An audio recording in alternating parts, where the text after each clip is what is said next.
यकीन माने आपका हाफजा तेज हो जाएगा, दिमाग उम्र की तरह कंप्यूटर बन जाएगा। नादरीन, अक्सर लोग ये शिकायत करते हैं कि वो बहुत पढ़ते हैं, मेहनत भी करते हैं, लेकिन मेमोरी यादाश्त साथ नहीं देती। कुछ लोग किताब के सफ़ात बार बार देखते हैं मगर अगले दिन सब कुछ जहन से निकल जाता है। असल में यादाश्त की कमजोरी एक आम मसला है, लेकिन इसका बेहतरीन हल तिब्बी यूनानी और जड़ी बूटियों में मौजूद है। आज मैं आपको ऐसा नुस्खा बताऊंगा जो ना सिर्फ आपके दिमाग को ताकत देगा बल्कि भूली हुई बातें भी याद आने लगेंगी। खासतौर पर स्टूडेंट्स और वो अफराद जो मेरी तरह दिमागी काम ज्यादा करते हैं, उनके लिए यह नुस्खा निहायत मुफीद है। अब आते हैं असल बात की तरफ कि कौन सी चीजें इस नुस्खे में इस्तेमाल होती हैं। तो सबसे पहले आपने लेनी है बरहमी बूटी 30 ग्राम।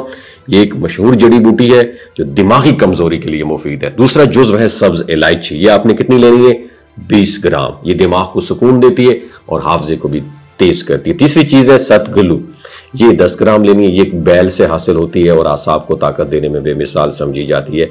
इसके बाद आपने लेना है लेवेंडर जिसे कहते हैं। ये आपने 50 ग्राम लेना है। ये दिमाग के अंदरूनी दबाव को खत्म करने और जहनी तनाव को कम करने के लिए बहुत कारआमद है। और आखिर में अगर आप चाहें तो मिश्री 100 ग्राम शामिल कर सकते हैं ताकि जायका भी खुशगवार और खाने में भी आसानी हो। इन सब चीजों को अच्छी तरह साफ करके पाउडर बना लेना है, यानी बारीक पाउडर की शक्ल में आपने पीस लेना है। अब इस्तेमाल का तरीका यह है, रोजाना सुबह सवेरे निहार मुंह 1 चाय का चम्मच और शाम को खाने के बाद 1 चाय का चम्मच पानी या दूध के साथ इस्तेमाल करें।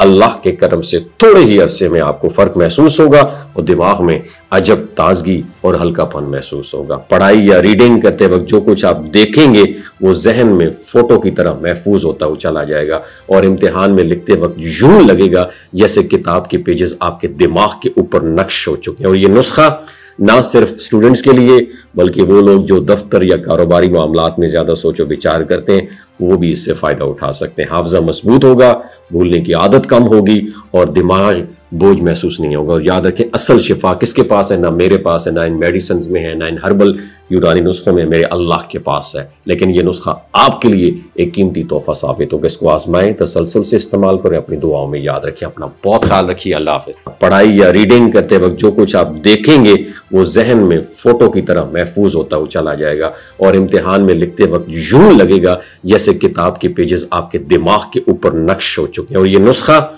ना सिर्फ स्टूडेंट्स के लिए बल्कि वो लोग जो दफ्तर या कारोबारी मामलात में ज्यादा सोचो विचार करते हैं वो भी इससे फायदा उठा सकते हैं। हाफजा मजबूत होगा, भूलने की आदत कम होगी और दिमाग बोझ महसूस नहीं होगा। और याद रखें, असल शिफा किसके पास है? ना मेरे पास है, ना इन मेडिसिन में है, ना इन हर्बल यूनानी नुस्खों में, मेरे अल्लाह के पास है। लेकिन ये नुस्खा आपके लिए एक कीमती तोहफा साबित होगा। इसको आजमाएं, तसलसल से इस्तेमाल करें, अपनी दुआओं में याद रखें। अपना बहुत ख्याल रखिए। अल्लाह हाफिज।